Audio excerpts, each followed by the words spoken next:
Hey, what's up? My name is Zev Bannett. You can check this out also as a podcast if you want to hear it in audio and not just watch it as a video. And what I want to sort of talk about in this video for a little bit is sort of what's been going on with this whole davening with a minyan during the coronavirus situation. We have this virus going around. Everyone knows about that part of this. And I've been really thinking a lot about this for the last couple of weeks. It's been bothering me on and off, sort of reading what everyone is saying and what's been happening in terms of the minyan space. For those who don't know, davening with a minyan means davening with a group of at least 10 men. And I just really am at a point where I think that the conversation that we're having is the wrong conversation. And I feel a little bad saying that. It's going to be a little bit of a contrarian perspective here, but I think it needs to be said because I think that I think in a very big way, we have a very unusual opportunity to do something drastically important in the space of tefillah, in the space of minyan, and we're dropping the ball, we're fumbling it in a big way. And I think that from what I'm seeing, again, I'm not saying that I'm seeing the whole picture of this because I'm sure there's plenty of people who are using this opportunity in a very powerful way, but I think it's very important to articulate exactly what it is that we should be doing. And so let's just explore for a second what the problem is, like what's going on. So the thing about davening with the minyan is that tefillah itself, as an activity, is called avodah shebalev. Avodah shebalev means something which you do on the inside. And actually, tefillah is the one mitzvah that you're constantly doing, either consciously or unconsciously, and it's underneath every other mitzvah you do. So there's this approach today in Jewish life that sort of says, well, it's the actions that matter. Things that you do are way more important than things that you think or things that you feel on the inside. And so whatever the things you do really take precedence. And that's not really false. Definitely the actions that we do that's more significant in terms of living the Torah lifestyle.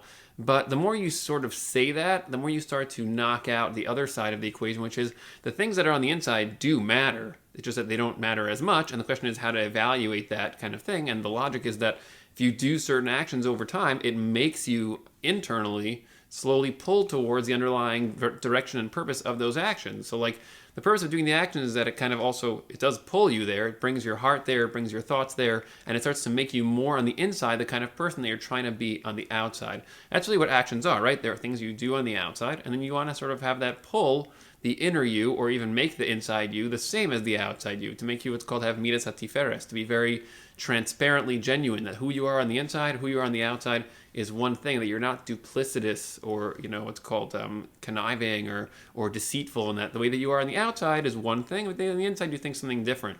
So we try to avoid that. It's we want to become what's called midas haemes, become truthful and honest, and that who we are on the inside is who we are on the outside, and that it's one thing.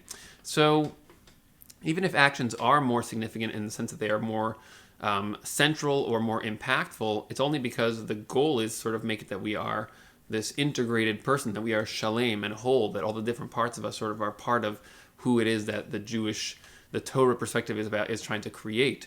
So if that's just true as a background point, well, the idea of tefillah as avodah shebalev, it's one of like 2 or 3 mitzvos that are purely internal. In other words, you can say words when we do tefillah in Beit Knesset, in the shul, and you can say things in the synagogue, but like the things that you're saying are not actually tefillah. They're cues or tools that are trying to create tefillah on the inside. And then, of course, you have to know what tefillah is. But here's the problem. I think if you actually, once you realize that tefillah is an internal process, then you got to sort of ask yourself the question, like, well, am I really doing that? Am I doing the internal process of tefillah? And tefillah is really about the root of the entire Torah, which is actually something we can just define as connection with Hashem. So just to put this out there as clearly as I can, davening with the minyan, there's all kinds of things in the Gemara that describe how that's a very powerful thing. Hashem is never going to reject the tefillah of a minyan. Hashem he hears it in a different way. It's more significant. It's all these different statements that are made in the Gemara.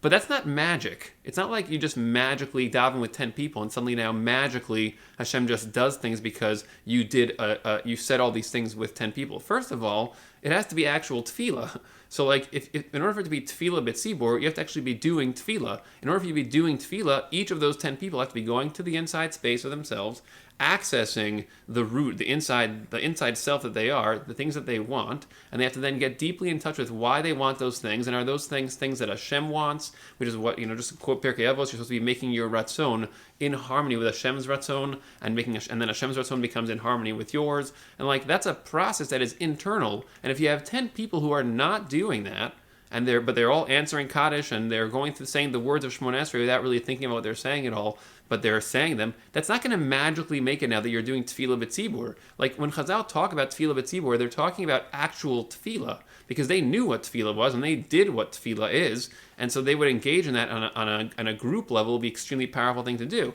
So of course that's going to make changes happen in existence when people are doing that. But then we have to also analyze what does 10 add to the process of Tefillah, on an individual level, But the point is that the whole group element of Tefillah B'tzibur is built on top of the actual tefillah experience itself. And so if you're not doing the tefillah experience, so then it doesn't really matter if you're doing it with a group of 10 or not. It's kind of like, saying that it's just going to work magically. If we just all get together and do these things, it'll magically make a change happen. It's like sort of saying, well, here's a bunch of things you should do when you're married. You should always buy flowers every week, and you should take out the garbage, and you should always try to clean up, your stuff, and also try to help out at home. And, these are all activities that are described as good marriage activities. But if no one ever tells you that the point of being married is to develop a connection with the person that you're married to, so then just giving you a list of things that you should do, they don't magically make your marriage good. It's not like, oh, well, since I did all the right things, I'm doing the things that are described,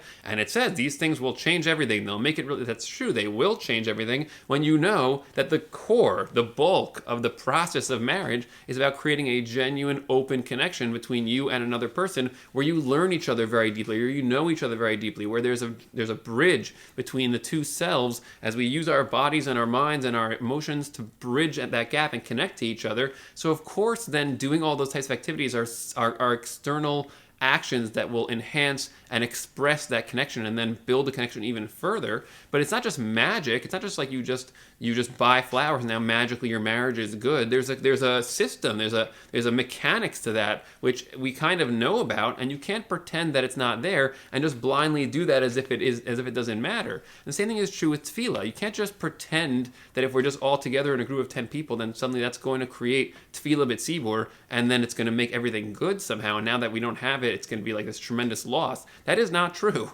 So just to clarify that, so the first piece of information here, just to understand, tefillah b'tzibur is a thing. It's something. You have to understand what it is, and it's built around regular tefillah, and then you can understand, okay, now that we know what it is, then we can know what we are losing, if we are even losing anything, by not being able to daven with a minyan. So let's go a little further for 1 second.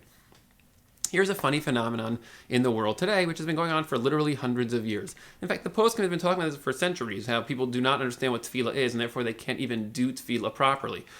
So this is not a new thing, but the question is, if you actually go inside yourself as an individual and ask yourself, what exactly are you doing during tefillah? And are you really participating in the tefillah process in a genuine way? So, of course, the problem is that since we're so ignorant of what tefillah is, we can't even necessarily answer that question. So when we can't answer it, what do we do instead? We start to substitute other ideas about tefillah into that little empty space and start thinking that tefillah is something that it isn't. So let's just give a couple of examples of what that kind of looks like. There's a phenomenon, I worked at a number of different yeshiva programs over my lifetime, and one of the things that was always talked about was trying to get people to go to daven with a minyan regularly. It was viewed as a very important thing to try to get people to do that on a regular basis. And the logic was that if we do that, we're going to make sure people are actually participating in a Jewish experience on a daily basis. So if we have kids who are coming to our yeshiva programs and they were going to college after that, so then it was recommended, let's try to get these kids to daven regularly with the minyan and then also learn somewhat regularly. Obviously, that was much more significant as well, but the minimum requirement was let's get kids to daven with a minyan, especially boys, because if we do that, so then they will have a Jewish experience with a Jewish community group situation on a regular basis. And why is that a good idea? Not because of tefillah b'tzibur. It's a good idea because if you do that, the hope was people will continue to participate in Jewish experiences and they won't decide to abandon Jewish life and go off and just kind of live non-Jewish lives. And we have to have a long discussion about that, what exactly a Jewish life even is. But aside from that question right now, that was the underlying motivation to sort of push people towards tefillah in a group. because we knew that if we did it that way, then it would get people to feel like they're more part of a group, and it creates sort of like a Jewish identity, and this is your group identity. Well, I'm part of this group, so I'm Jewish, so I won't abandon my Jewish ideas and perspectives because I'm part of this group identity. So that's a very deep psychological dynamic, which is essentially revolving around the fact that we do not like to live too independently. We want to sort of look to other people and get an idea of who we are based on them, and then make some of our choices sort of following a group. Not always a healthy thing to do. It's called peer pressure when you're a little kid. When you're an adult, it's called fitting into the society, into the community. And there are lots of pluses to that, but there are also some minuses. And the reason why is because the idea of the group and the individual are always going to be in tension with each other. It's called the klal and the prat in the Gemara. They're going to be at odds with each other. So you have to kind of identify, well, which things am I doing because of the group, and which things am I doing because of myself? Now, if you build your marriage based on the group dynamics of a community, then your marriage will not really be unique in terms of its own structure and how you actually relate to your spouse, right? Think about that for a second. Like if you decide to just do what your friend does in your marriage, so it's like, well, I see him or her buying these things, acting this way, dressing up a certain way, I'm going to just do those same things with my spouse because that's what everyone is doing. Well, then you're not really learning your spouse for who he or she is. You're not learning yourself for who you are, and you're not sort of building a very, very personal and very unique and individualized relationship. That's obvious. I think we all agree with that, and we all know that. But we don't always realize it's also true with Hashem, because with Hashem, it's like your other marriage. You have another marriage with Hashem, and Hashem is someone. And you have to learn who Hashem is, just like you have to learn who your spouse is. And if you don't do that, and you just sort of copy what everyone else is doing, and you build some kind of carbon copy relationship, here's what it leads to. In Tefillah, you're going to be very bored because there's no actual connection going on the inside. You didn't build any of that. And then you'll start thinking things like, well, how do we know that our religion is the right religion? Because it's just a set of practices with a very, very superficial belief of there's just someone I have to believe in. That's like saying, every marriage is the same. Look, there's a guy and a girl, and they're together living in a house. They're all the same. How do I know mine is a good one? It's like, that's a very valid question when you don't have a deep, internal, unique, individualized interaction between you and the other person. It's also true between you and Hashem. So, like, of course it's going to be a huge problem, and it's a huge problem now. We see that going on all over the Jewish communities. People are struggling with these types of questions, and they're really not enjoying Tefillah, and they're asking a lot of questions about it. And the answer is, well, just don't talk in shul. And try to just say the words and concentrate, and just force yourself to concentrate.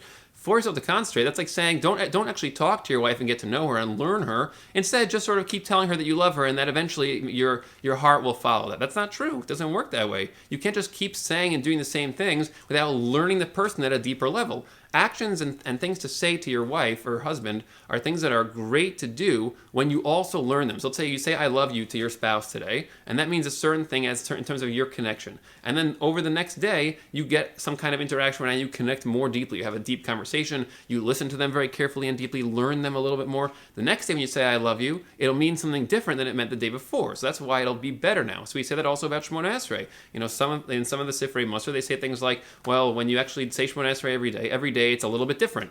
That's true if every day you're getting closer to Hashem because you're learning about Hashem and you're connecting to Hashem and you understand who Hashem is at some level and you keep enhancing it and expanding that. But if you're not doing that, then these things don't mean anything, and it's just to keep saying the same words is going to be empty and is going to be boring, and you're going to space out and go on your phone or talk to the people next to you, and that's going to be a replacement for actual tefillah. So the idea here is that davening with a minyan is something which is very good intrinsically, but if you sort of substitute societal pressures for it, then it's going to be something which is not really about. So let's just think about that a little further for a second. You have to ask yourself, why do I daven with a tzibur? Why do I personally like to go to shul or not like it? Why do I go to shul? What is the point of it? What am I getting from that? And so the honesty that is required in that question is, well, am I going there because I want to take my personal connection with Hashem and now sort of expand it with a group, and all of us do sort of like a group Hashem orientation, discussion, connection situation where we're all thinking about Hashem, we all are in the same wavelength towards Hashem, and bringing Hashem into our group perspective as sort of like an extension of our bringing Hashem into our individual perspective? Or is it I'm going to see my friends, I'm kind of going because shul is like where we all go, it's the community, this is like us being together, it feels nice to be together, like this is what we're supposed to do. If it's that second option, which it is for most of us, I would argue very avidly, honestly, then you're not doing tefillah b'tzibur. So let's take a look at that a little further. Now we have the coronavirus. What does the coronavirus do? It forces us to have no more of those gatherings. We can't have davening now, tefillah now in a group setting. Why would Hashem do that? Well, let's think about what that does for a second. It kind of forces us to strip away all the social elements of these gatherings and just go back to the root of what the gathering was actually about. So think about that for a second. I went to a wedding last week, a coronavirus wedding. So weddings usually are essentially about a few different things. When you go to a wedding, again, you can ask yourself the same personal question, the same honest question. Why do I like going to weddings? Well, what is a wedding actually about? There's a lot of food, smorgasbord, friends, people, dancing. It's a fun time. Everyone dresses up. There's all kinds of elements there that are social and that are physical, that are very fun, that we enjoy, right? There's great food. There's usually great people. Everyone looks very pretty. It's like a very in a certain sense, a little bit self-aggrandizing. We kind of feel like we're putting ourselves out there in a very like a high level, special way. And there's a lot of social elements to that. And then you also have the actual wedding, right? What's the actual wedding? It's about two people who are saying we're going to dedicate our lives to each other, that we're always going to connect each other more and more and more and more deeply, and then more and more towards Hashem also. We're never going to stop challenging each other, growing, listening, learning. That's the actual wedding. So if you have a corona wedding, so all you have left is just that. It's those two people saying that, and then the people who are there to witness it sort of say, we are now aware for the society level that these people are now going to be together in that way. So you're looking at a pure wedding when you do a corona wedding, because all the other social reasons of being there is just are stripped away, and suddenly you remember, what was the point of a wedding again? Oh, this is the point. Now, of course, we all know the point of a wedding, but at the same time, there's so many embedded, almost like insidiously embedded elements that are there that dominate our perspectives and make us want to be there for lots of other reasons. And now we can only be there for the reasons that genuinely matter. That's also true about tefillah with a minyan now. So we have the situation where Hashem basically said, okay, well, no more of these pretend minyans, no more of these tefillah b'tzibur groupings where people are getting together and they're not actually engaging in tefillah b'tzibur. We're not going to lie to ourselves anymore and say that we're doing tefillah b'tzibur. Hashem says, no more of that. I'm going to strip that away. I'm going to make you guys now struggle to be on your own and do tefillah by yourselves so you can learn exactly what it was that you had before and exactly what it was that you didn't have. And let's understand this more deeply. So just to sort of understand, like the concept here is that Hashem is giving us a crisis moment, a dislocation in our tefillah world that we can use to now activate real tefillah. And we can go inside of ourselves and we can learn about Hashem. We can learn about ourselves, learn about what tefillah is. Again, tefillah is an internal alignment process between you and Hashem, making you connect to Hashem more. When you talk to somebody who you love and you learn them more deeply, it brings you and them more into alignment. So you're more with them, they're more with you. There's a way to do that with Hashem that is extraordinary. I mean, it's called tefillah, but there's a whole thought process, internal and external. It's like an incredible process. So, and Hashem strips away the social elements and just sort of leaves you alone with yourself and the tefillah. So that gives you an opportunity to actually go and activate real tefillah growth, real tefillah process. So when you try to avoid that in any way possible, it's kind of like saying, well, the stock market went down a lot now, so I have all these opportunities to buy cheap stocks, but you know what? I'm just gonna not do that. I'm gonna instead wait around and sort of not do anything, and then I'll wait till everything normalizes, then I'll go back into the stock market. Like that's missing huge opportunities. You can ignore what's happening, or you can capitalize on it and use it to get further. And here we have an incredible opportunity as a people, as a society, as a community, whichever group you're in, whatever it is, you have an incredible opportunity to now pull away from the social pressure of tefillah b'tzibur and look at the actual meaning of tefillah and learn about it. There are so many ways to do that. So if you do that, so then you're going to essentially start to say, okay, I'm going to do my own tefillah by myself. I'm going to look inside myself and try to assess tefillah for myself. But then you take that a little further. I mean, doing any kind of minyan where there's people who are like, outside, scattered, or any of these other ideas, I mean, they're getting bashed left and right because of the danger of the coronavirus side of things, but you're also missing the point. Like, why would you do that? Why continuously push towards a tefillah b'tzibur that is shallow and lacking in so many ways when you should really be saying, I'm going to pull back, focus on my own tefillah, then I'm going to reinvest myself into a tefillah b'tzibur with everybody else when we are all ready to do that. So just to take that to one last place, there's also a thing going on right now called Zoom Minyan, which is basically people making a lot of Zoom gatherings over the Zoom platform, and they do Zoom tefillah b'tzibur. Now, in Shulchan Aruch, in the halacha, we paskin that if you can't daven with a minyan, for whatever reason, again, in Shulchan Aruch, Tefillah b'Minyan is not viewed as a very significant thing. It's not viewed as like something that you have to do. It basically describes there's something that you should try to do, and if you can't, like if you're too tired, then you don't do it. There's all kinds of reasons why a person would not daven with a tzibur. The Shulchan Aruch does paskin, though, that if you are unable to daven with a tzibur for some reason, then you should try to set it up that your Shmona Esrei is around the same time as a group of other people who are doing Shmona Esrei. The reason for that is because the actual Tefillah b'tzibur process is about you deeply realizing that we are all part of a consciousness expansion process here and genuine connection and expansion between us and Hashem. So you want to try to do that. But that's assuming that you can't do it with an actual group. So to use the Zoom Minyan today for us to try to time our Shmona Esrei to be around the same time is not a bad thing. We could also just send out an email and say, listen, everyone, we're going to try as a community to time our Shmona Esrei to be around, 8:30 in the morning. So everyone should try to do that so we can all do the actual Tefillah b'tzibur as listed in Shulchan Aruch, the way that he writes it. But to do a Zoom Minyan and then sort of feed off of the social togetherness of that so we can feel a little bit less alone in our Tefillah, that, in my opinion, is avoiding the problem. In other words, the problem here is that we are using social togetherness in a regular minyan setting to feel like we're doing something that we're not doing. We're saying to ourselves, we're doing Tefillah b'tzibur, but we're not exactly doing that. But we are feeling like we're doing something because look, we're all together. We're in shul. This is important. We're answering Kaddish. Tefillah b'tzibur is not that. Tefillah b'tzibur is us all being deeply engaged in the process of internal tefillah connection between us and Hashem, and then sort of looking over and seeing, look at all these other people, they're also doing that. We can feed off each other's energy of connection and build off of that. So that's what it's supposed to be about. So a Zoom minyan is like a substitute for that. It's kind of like, now it's like the ultimate lie. Like it's not even a minyan according to anybody. It's not any kind of Tefillah b'tzibur in terms of just the togetherness of 10 men. It's just people sort of like feeling like we're still together even as we are now separated from each other throughout this isolation period. Now, it's not bad to feel together when you're isolated. Of course, it's a good idea to do that, but you shouldn't be pretending that that's what Tefillah b'tzibur is accomplishing in some way. In other words, maybe we can say, let's all get together before we daven, and we can do a little togetherness thing then and feel not like I'm not so alone, and then we can turn off Zoom and do our Tefillah and actually think about what we're saying and learn about it and go deeply into ourselves and ask ourselves, what do I want? Do I care about Tzmichas Yeshua? Do I care about the fact that Hashem listens? Do I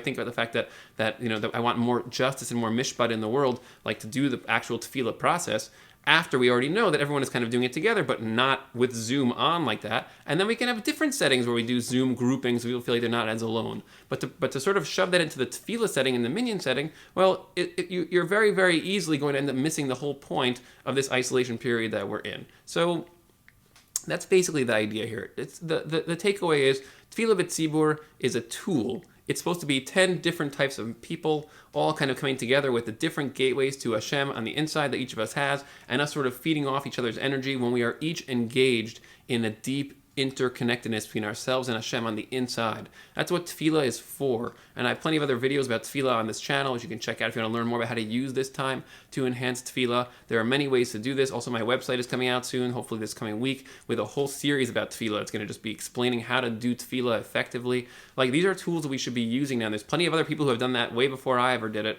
just explaining things about tefillah. So go and seek them out, and don't substitute Zoom minyanim and any other kind of minyanim to fill in the gaps that we now feel. Those gaps are there for a reason. Hashem is giving us Yisurin now to push us somewhere. Not Yisurin like in the suffering sense, Yisurin in the pushing us and the moving us. That's what the word Yisurin means.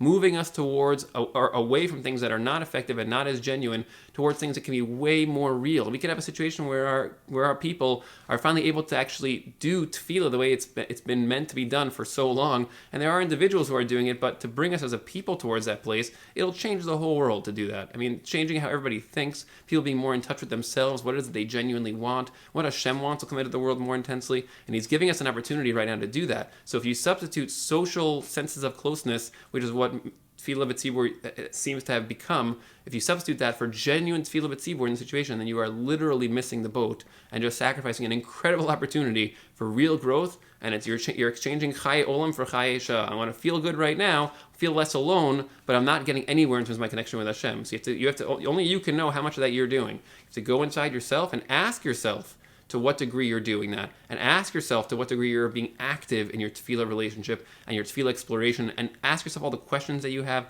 who is Hashem? What do I not know? What do I know? What am I afraid of? What do I think? You got to be personal and genuine and upfront with yourself about these questions, and then go further and learn about them. Just like you need to do that with your wife or your husband. Like things that you're not sure about, things that you're scared of, things that you don't say because you just never said them. These are areas that need to be explored if you want to create a genuine connection between you and your spouse, or you and Hashem. That has to be how it always is. Otherwise, the rest of it is just pretending. And you can go your whole life pretending to do something that you're not really doing. And when you wake up at the end of that, you're just going to miss out on so much of what you were supposed to be doing here when you were actually in the moments along the way of that process. Hope that was relatively useful and clarifying. Let me know if you have any questions, comments, observations. Put them in the bottom of the video.